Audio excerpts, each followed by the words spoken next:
Welcome judiciary aspirant इन Saint Peters law academy. आज आप लोगों के लिए TPA transfer of property act का एक महत्वपूर्ण प्रोविजन लेकर प्रेजेंट हुआ हूं, जो धारा 13 से संबंधित है। यह एक इंपॉर्टेंट प्रोविजन है टीपीए का, जो अक्सर आपके जुडिशरी के एग्जाम में पूछा जाता है, मेंस के एग्जाम में पूछा जाता है कि अजात व्यक्ति के फायदे के लिए क्या संपत्ति का अंतरण किया जा सकता है। संपत्ति का अंतरण, जैसा कि आप जानते हो कि धारा 5 कहती है कि दो जीवित व्यक्तियों के बीच होना चाहिए, और यहां धारा 13 कहती है कि अजात व्यक्ति को भी संपत्ति का अंतरण कर सकते हैं। अजात व्यक्ति का मतलब अनबॉर्न पर्सन, जिनका जन्म नहीं हुआ है, जो अभी अस्तित्व में ही नहीं है, उसको भी संपत्ति का अंतरण उसके फायदे के लिए कर सकते हैं। तो यह दोनों धाराएं क्या एक दूसरे के लिए कंट्रोवर्सी हैं? दोनों एक दूसरे या अपवाद? धारा 5 का अपवाद धारा 13 है। तो इन्हीं सब विषयों पर आज हम आपसे चर्चा करेंगे कि कैसे आजाद व्यक्ति को संपत्ति का अंतरण किया जा सकता है। धारा 13 कहती है टीपीए की,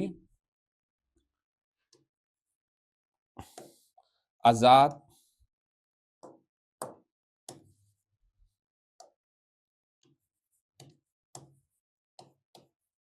आजाद व्यक्ति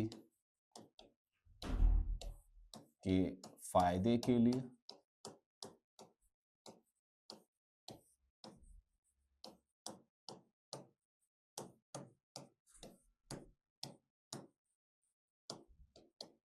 संपत्ति का अंतरण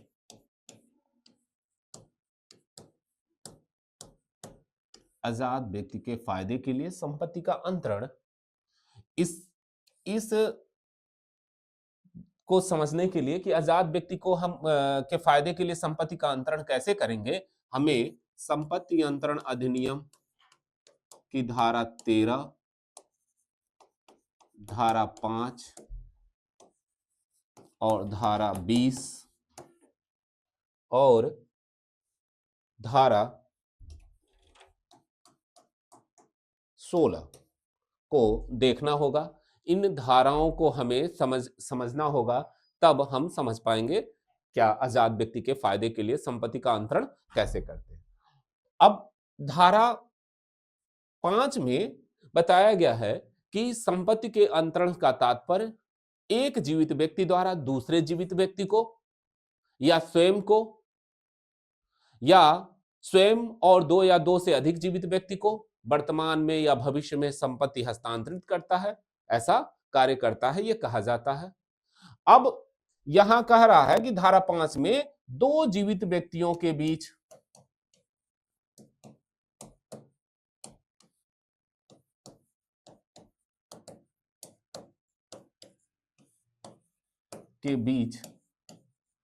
संपत्ति का अंतरण होना चाहिए, और संपत्ति अंतरण अधिनियम का ही ऑब्जेक्ट है पक्षकारों के बीच संपत्ति के अंतरण को परिभाषित करना, न्यायगमित दो व्यक्तियों के बीच जो प्रॉपर्टी ट्रांसफर हो रही है उसको परिभाषित करना और संशोधित करना ही इसका ऑब्जेक्ट है। और धारा 5 भी कह रहा है कि दो जीवित व्यक्तियों के बीच ही संपत्ति का अंतरण होगा। और धारा 13 ऐसे व्यक्ति को ट्रांसफर करने की बात कर रहा है जो आजाद है। आजाद व्यक्ति का तात्पर्य अगर हम देखें तो आजाद व्यक्ति का, जो आजाद शब्द यूज किया गया है, अनबॉर्न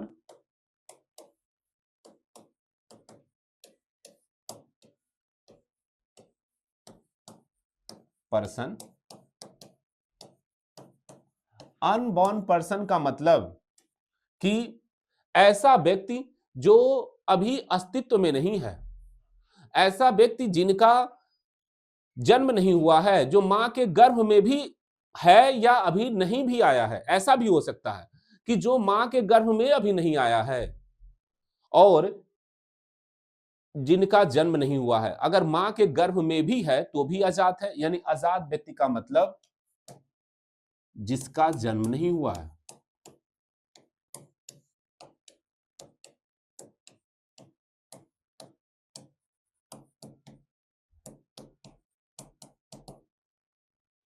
यह यानी आजाद व्यक्ति जो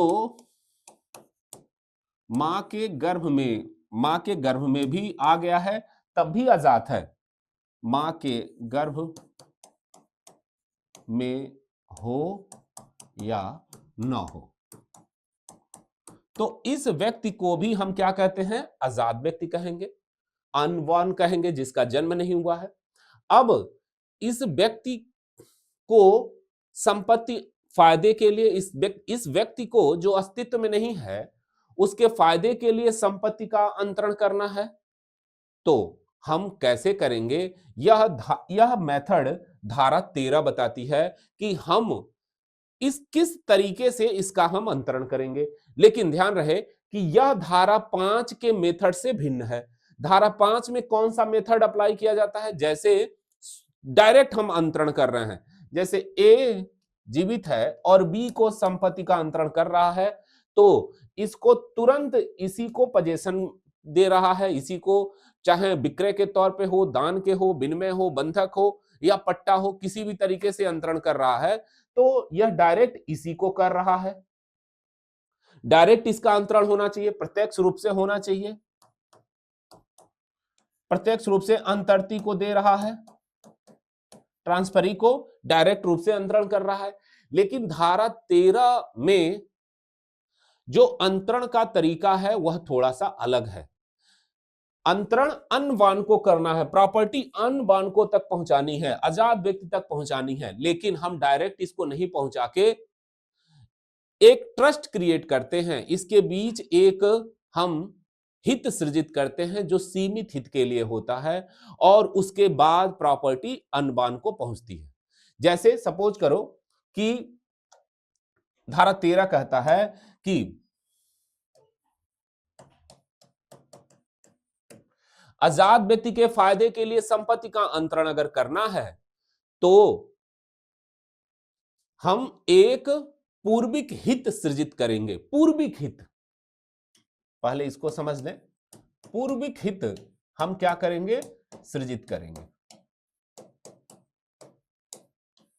पूर्विक हित, आजाद व्यक्ति के फायदे एक हित सृजित करेंगे और यह जो पूर्विक हित होगा एक तरीके से क्या होगा? ट्रस्टी होगा। एक तरीके से यह ट्रस्टी का काम करेगा, ट्रस्टी होगा, न्यासी होगा। यह न्यासी होगा जो उस संपत्ति को क्या करेगा? देखभाल करेगा, टेक केयर के तौर पे होगा। और यह जो पूर्विक हित होगा वह सीमित हित या हम इसको कह सकते हैं आजीवन हित, आजीवन हित रखेगा। यानी यह केवल लाइफ टाइम के लिए ही उस प्रॉपर्टी पर अपना हक रखेगा, केवल उसे उपभोग का अधिकार होगा, वह स्वामित्व तो नहीं प्राप्त करेगा। तो धारा 13 कह रहा है कि हम आजाद व्यक्ति को संपत्ति का ट्रांसफर तभी करेंगे जब हम पूर्विक हित सृजित करेंगे। और आप जानते हो संपत्ति अंतरण अधिनियम के अंतर्गत यह सिद्धांत है कि संपत्ति को स्वामी विहीन नहीं रखा जा सकता। संपत्ति को स्वामी विहीन नहीं रख सकते। संपत्ति का कोई ना कोई एक टेक केयर जरूर होगा, देखभाल करने वाला जरूर होगा। जैसे सपोज करो कि अगर ए जो है अपनी एक्स प्रॉपर्टी एक अनबान को दे रहा है, आजाद व्यक्ति को देना चाह रहा है, आजाद व्यक्ति अस्तित्व में ही नहीं है, तो इस प्रॉपर्टी का टेक केयर कौन होगा? यह प्रॉपर्टी तो फिर स्वामी विहीन हो जाएगी। और संपत्ति स्वामी विहीन नहीं होनी चाहिए, संपत्ति का कोई ना कोई ओनर होगा ही, रेशनलियस प्रॉपर्टी नहीं होनी चाहिए। इसलिए ये क्या कर रहा है? पूर्विक हित सृजित कर रहा है, एक ट्रस्ट बना के ट्रस्टी के तौर पे यह काम कर रहा है कि इस तरीके से यह ट्रस्टी होगा। वही इसीलिए धारा 13 कह रही है कि आजाद व्यक्ति को हम संपत्ति का अंतरण उसके फायदे के लिए करेंगे, लेकिन इसके लिए हमें पूर्विक हित सृजित करेंगे। दूसरी चीज, आजाद व्यक्ति को हम प्रॉपर्टी तभी ट्रांसफर करेंगे जब उसको हम संपूर्ण अवशिष्ट हित तक दें। यानी धारा 20 इसके तहत हमने कहा ना कि 2-3 धाराओं को हमें पढ़ना होगा, तो धारा 20 कह रही है कि आजाद व्यक्ति को प्रॉपर्टी हम संपत्ति क्या करेंगे? निहित हित देंगे। निहित हित मतलब एब्सोल्यूट राइट देंगे, उसको पूर्ण हित देंगे। पूर्ण हित मतलब स्वामित्व ही देंगे उसको। ऐसा नहीं है कि उसको केवल कुछ सीमित राइट दें, ऐसा नहीं होगा, या आजीवन हित दें, ऐसा नहीं होगा। उसको हमेशा वेस्टेड इंटरेस्ट देंगे, निहित हित देंगे, निहित हित देंगे उस संपत्ति में, या आजाद व्यक्ति के फायदे के लिए।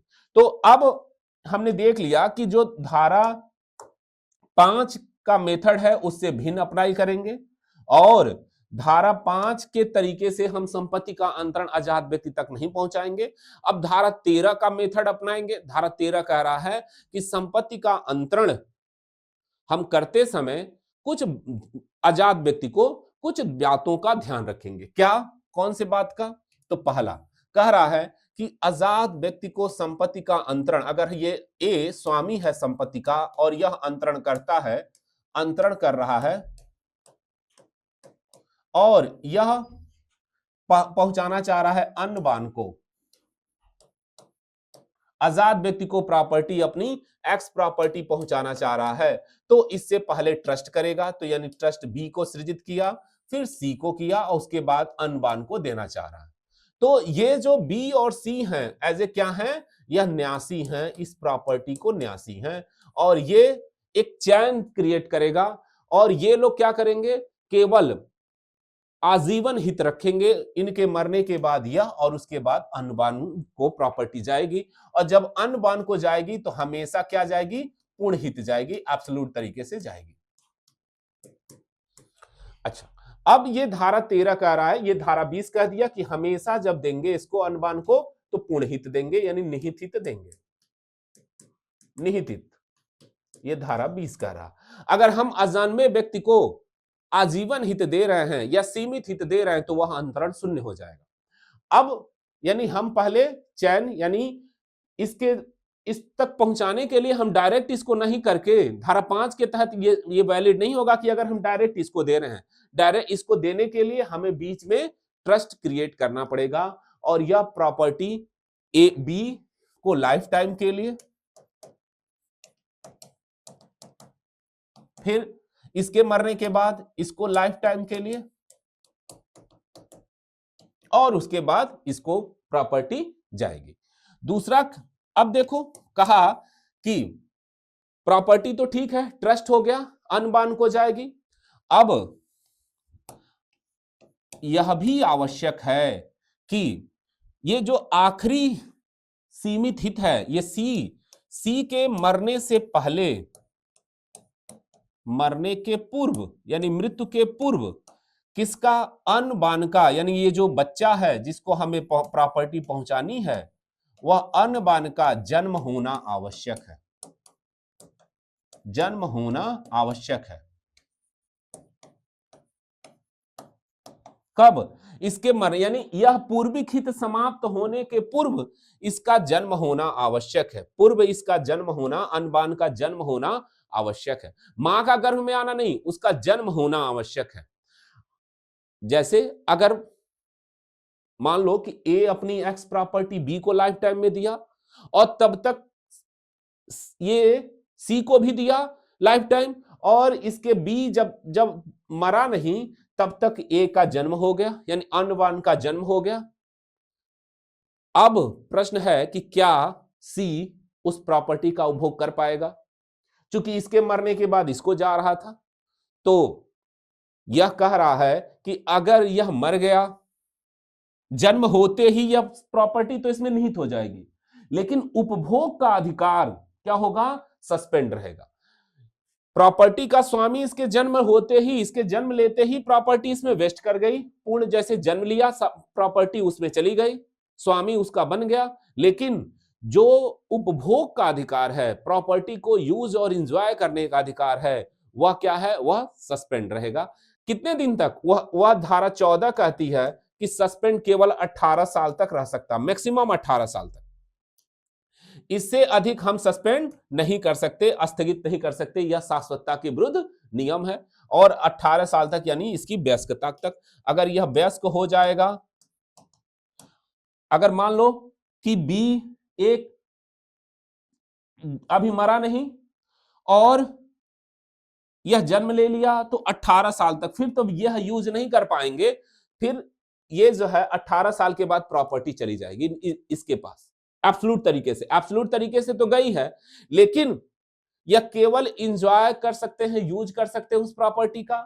इनके मरने के बाद यह प्रॉपर्टी यूज होगी, और उसके बाद जब यह 18 साल का हो जाएगा तो स्वयं प्रॉपर्टी का यूज करेगा। लेकिन 18 से पहले यह स्वामी तो बन ही गया। जरूरी क्या है? इसका जन्म लेना।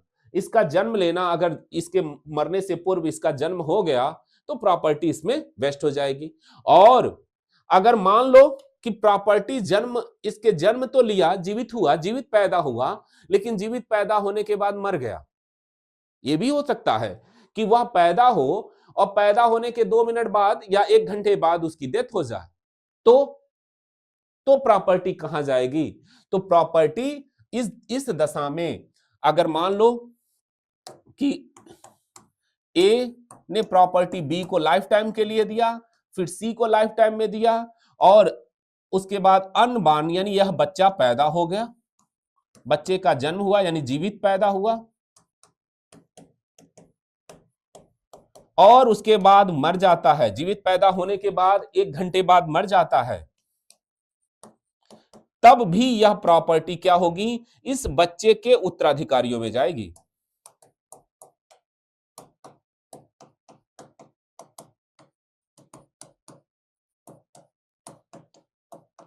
क्योंकि यह जन्म, इसका शर्त क्या था कि जन्म लेना आवश्यक था, जन्म लेना आवश्यक है। जन्म ले लिया, जीवित पैदा हुआ, अगर मरा पैदा होता है तब नहीं जाएगी प्रॉपर्टी। जीवित पैदा हुआ तो फिर प्रॉपर्टी क्या होगी? इस बच्चे के उत्तराधिकारियों में। अब बच्चे का उत्तराधिकारी मां है, उसका पिता है, प्रॉपर्टी उसमें उत्तराधिकारियों में चली जाएगी। तीसरा, अगर कंडीशन ऐसे हो जाता है कि अगर ए ने अपनी एक्स प्रॉपर्टी बी को दिया लाइफ टाइम के लिए, फिर सी को दिया लाइफ टाइम के लिए, और सी अभी उसको यूज कर रहा था, और उसके बाद अनबान को जाना था, उसके बाद अनबान को जो जीवित पैदा होगा उसको जाना था, लेकिन इसके जन्म लेने से पहले ही इसकी मृत्यु हो जाती है।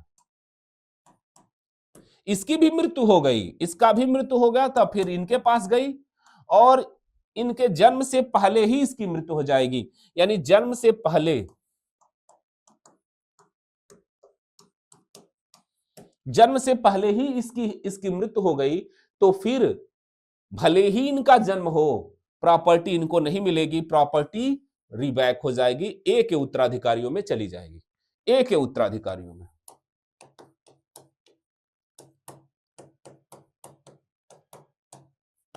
ए के उत्तराधिकारियों में प्रॉपर्टी चली जाएगी। यानी जरूरी क्या है? जरूरी है कि इसका हित समाप्त होने, यानी इसकी मृत्यु या इसका हित, जितने हित समय तक का इसका हित है, हित समाप्त होने, इसका हित क्या है? उपभोग करने का। तो जिस समय तक इसके उपभोग का अधिकार दिया गया है, उससे पहले ही इनका जन्म हो जाना चाहिए। अगर इनका जन्म नहीं होता है तो फिर प्रॉपर्टी रिवोक हो जाएगी, यानी प्रॉपर्टी पीछे चली जाएगी, यानी इसके उत्तराधिकारियों में। ए के उत्तर, अगर ए जीवित है तो ठीक है, ए मर गया तो उसके उत्तराधिकारियों में प्रॉपर्टी जाएगी। फिर इनके उत्तराधिकारियों में प्रॉपर्टी नहीं जाएगी, भले ही यह जीवित पैदा हो। मेन कंडीशन है कि इसका हित समाप्त होने से पहले, इनका हित समाप्त होने से पहले इनका जन्म हो जाना चाहिए।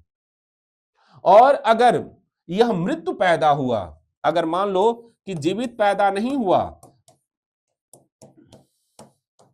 अगर यह मरा पैदा हुआ, मृतक पैदा हुआ, यानी मृत्यु पैदा हुआ, मरा ही पैदा हुआ, जीवित नहीं पैदा हुआ, तो भी प्रॉपर्टी क्या होगी? रिवोक हो जाएगी, इनके उत्तराधिकारियों में नहीं जाएगी। आवश्यक क्या है? आवश्यक है कि इसका जीवित होना, चाहे भले ही 1 सेकंड के लिए क्यों न जीवित हो, बस ये साबित हो कि बच्चा जीवित पैदा हुआ था, तो यह प्रॉपर्टी इसके उत्तराधिकारियों में जाएगी। और इसके मृत्यु से पहले ही इसका जन्म होना आवश्यक है। भले ही यह उपभोग तुरंत न करे, लेकिन वह स्वामी जन्म लेते ही बन जाएगा। उपभोग कब करेगा? जब इसका हित समाप्त हो या यह 18 साल की एज, मैक्सिमम 18 साल तक, वयस्कता की उम्र तक 18 साल तक इसको रोक सकता है। 18 के बाद ये चूंकि स्वामी हो जाएगा, अपने संपत्ति को स्वयं समझ सकता है। 18 साल के व्यक्ति सक्षम हो जाते हैं लॉ के अकॉर्डिंग, तो फिर ये क्या हो जाएगा, उसका यूज करेगा। और 18 साल से एक अधिक हम प्रॉपर्टी को बांध नहीं सकते, ये बताया है कहां, संपत्ति अंतरण अधिनियम की धारा 14, शाश्वतता के विरुद्ध नियम। तो धारा 13 और धारा 14 एक दूसरे के पूरक हैं। तो कहा कि जन्म, और धारा 13 यह बताता है कि अजन्मे व्यक्ति की संपत्ति का अंतरण जो है उसका क्या अधिकार, उसकी प्रकृति क्या होगी और उसकी सीमा क्या होगी। और धारा 14 बता रहा है कि उसकी सीमा, किस सीमा तक उसके उपभोग के अधिकार को स्थगित रख सकते हैं। तो केवल 18 साल तक स्थगित रख सकते हैं और उसके बाद नहीं। तो भले ही यह उसके बाद जीवित हो तब भी यह प्रॉपर्टी उसके पास चली जाएगी। तो धारा 13 में क्या है, हमने ये देखा कि धारा 13 में अजन्मे व्यक्ति को प्रॉपर्टी का ट्रांसफर किया जाता है, उसके लाभ के लिए किया जाता है। और अजन्मे व्यक्ति को हम ट्रांसफर जब भी प्रॉपर्टी करेंगे, पुणहित करेंगे, एब्सोल्यूट राइट में करेंगे, उसको वेस्टेड इंटरेस्ट देंगे, उसको आजीवन हित नहीं देंगे कि इसके मरने के बाद उनको, ऐसा नहीं देंगे।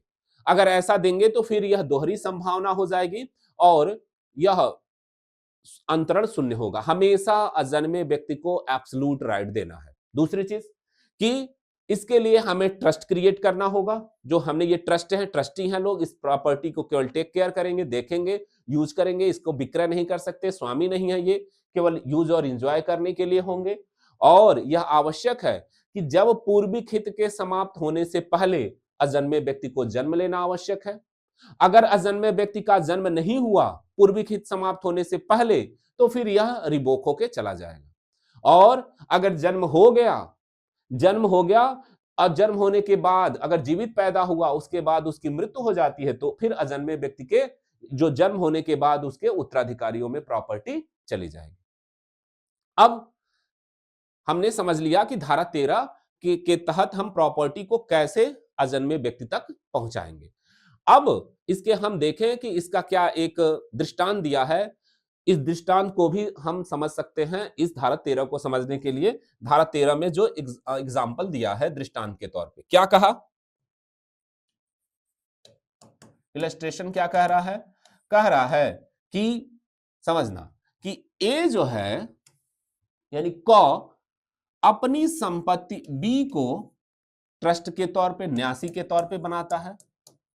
यानी बी को दिया, क्या क्या शर्त लगाई, बी को दिया इस प्रॉपर्टी को केवल टेक केयर के रूप में, और कहा कि मेरे और मेरी आश्रित पत्नी के, और जब यह शादी करेगा अपनी पत्नी, आश्रित पत्नी के जीवन काल के लिए, यानी आजीवन काल के लिए। समझना, ए अपनी एक्स प्रॉपर्टी बी को ट्रांसफर करता है और यह शर्त लगाता है कि तुम मेरे और मेरी आश्रित पत्नी के जीवन काल के लिए इसको अपने पास रखोगे। और जब आश्रित विवाह से, अभी इसका विवाह नहीं हुआ है, लेकिन हमने कहा ना फ्यूचर में ट्रांसफर किया जा सकता है। और आश्रित विवाह से जो ज्येष्ठ पुत्र होगा, इस विवाह से जो ज्येष्ठ पुत्र होगा,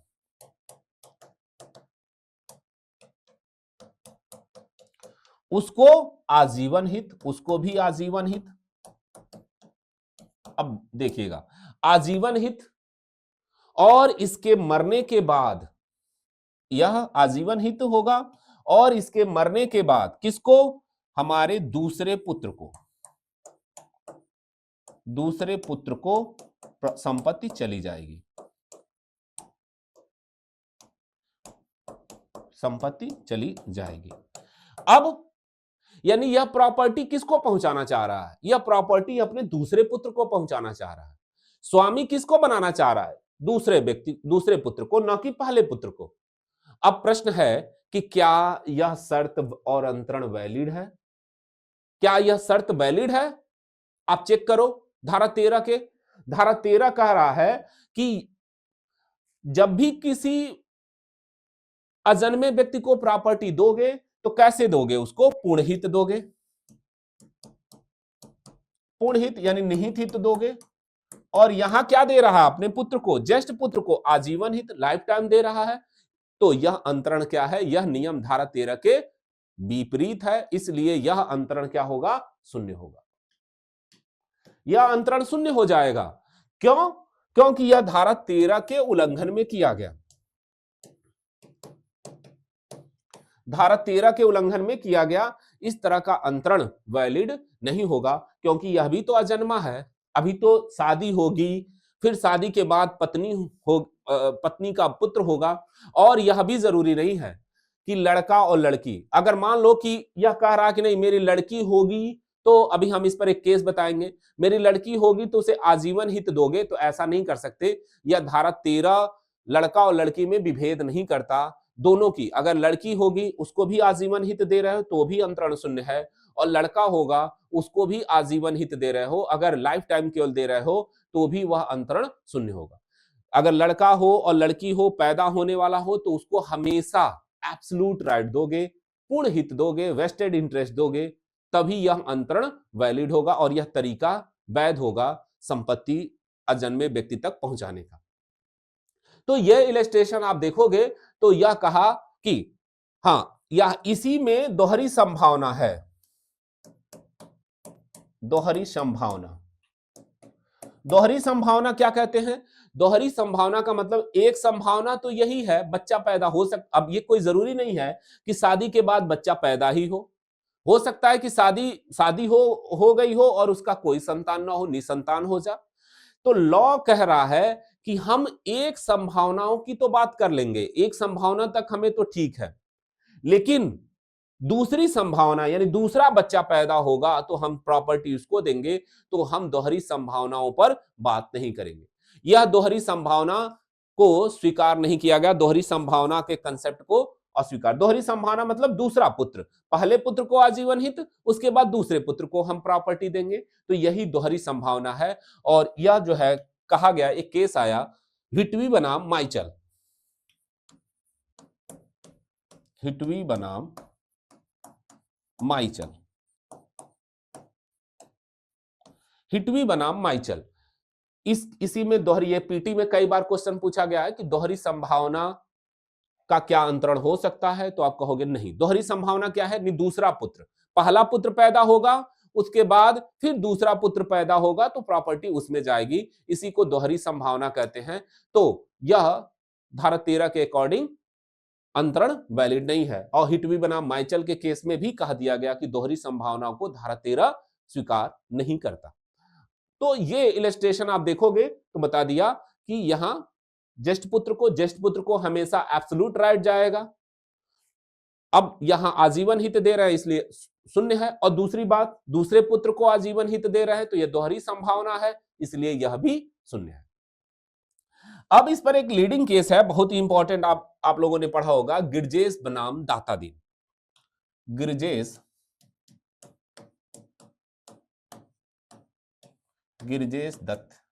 बनाम दातादीन, सॉरी, गिरजेस बनाम या दातादीन, गिरजेस बनाम दातादीन। गिरजेस बनाम दातादीन के केस में फैक्ट क्या था इसको समझ लो, बहुत ही इंपॉर्टेंट है, लीडिंग केस है इस पर। एक सुग्गा नाम का व्यक्ति है, सुग्गा नाम का व्यक्ति अपनी प्रॉपर्टी अपने भतीजे की लड़की को, अपने भतीजे की लड़की को, जिसका नाम रामकली है, यानी अपने भतीजे का जो है दातादीन था भतीजा, और दातादीन को नहीं बल्कि अपनी दातादीन के भतीजे की लड़की रामकली को प्रॉपर्टी दे रहा है। और कैसे दे रहा है? आजीवन हित। आजीवन हित में अपनी प्रॉपर्टी को, यानी सुग्गा जो है अपनी एक्स प्रॉपर्टी रामकली को क्या दिया? लाइफ टाइम दिया।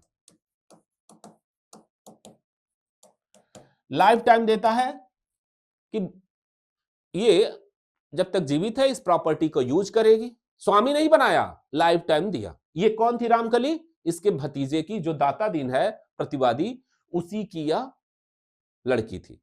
अब कहा कि रामकली, अगर शादी होती है रामकली की, तो इसका जो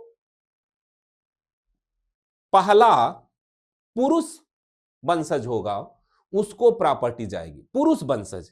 यानी अब जब शादी होती है तो पुरुष वंशज मतलब लड़के, पुरुष वंशज को प्रॉपर्टी जाएगी। ध्यान से सुना। अब प्रॉपर्टी पुरुष वंशज को पूर्ण हित दिया, सही है, यहां तक तो सही है, निहित हित दिया। और अगर लड़की होती है, ये तो पुरुष वंशज हुआ, लेकिन अगर लड़की होती है तो लड़की को आजीवन हित,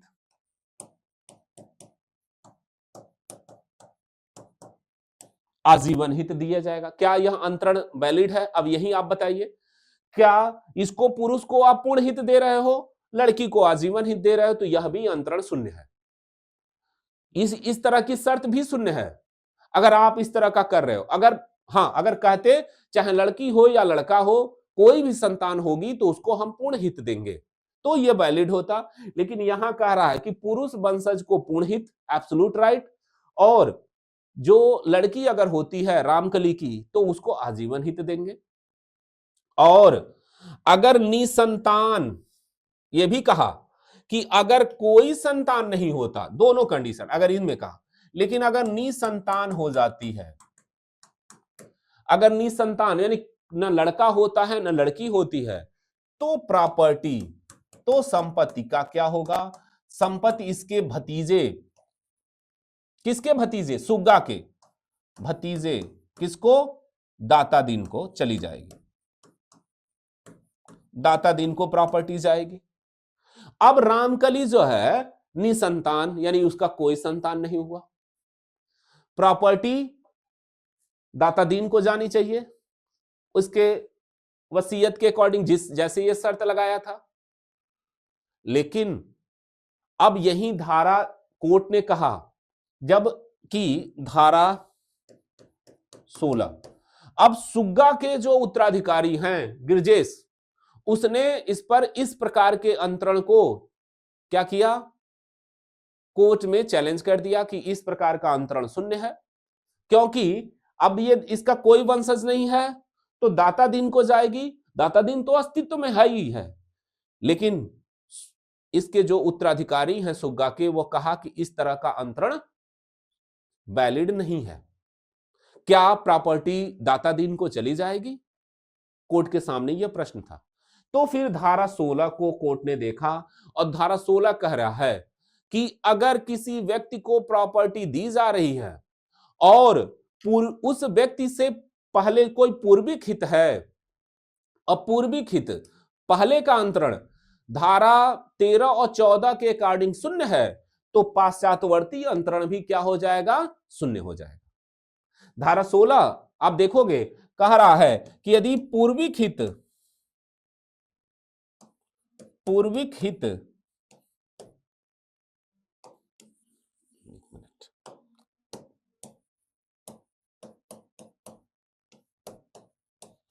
अगर पूर्विक हित धारा 13 व 14 के अकॉर्डिंग के अनुसार शून्य है, तो पाश्चात्यवर्ती हित भी क्या होगा, शून्य हो जाएगा।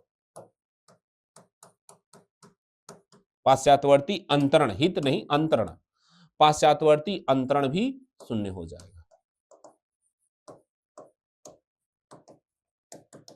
तो पाश्चात्यवर्ती अंतरण कौन सा है, दाता दिन का, और पूर्विक अंतरण ये लड़के का और लड़की का। तो ये जो शर्त इन्होंने लगाया कि लड़की के वजह से यह अंतरण क्या होगा, शून्य हो गया, और जब शून्य हो गया तो इनका भी अंतरण क्या हो जाएगा, शून्य हो जाएगा धारा 16 के अंदर।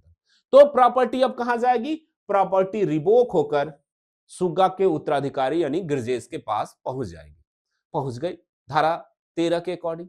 तो धारा 13 टीपीए का एक महत्वपूर्ण सेक्शन है और हमने इसको देखा, इसके हर सारे पहलुओं को देखा कि धारा 13 में किस तरीके से आपके सामने प्रश्न आ सकते हैं। तो हमने इस वीडियो के माध्यम से ये प्रयास किया कि धारा 13 में वो सारी चीजें आपको बताई जाए जो आपसे पूछी जाती हैं एग्जाम में प्रॉब्लम बना के, और मेंस में आपको लिखना होगा।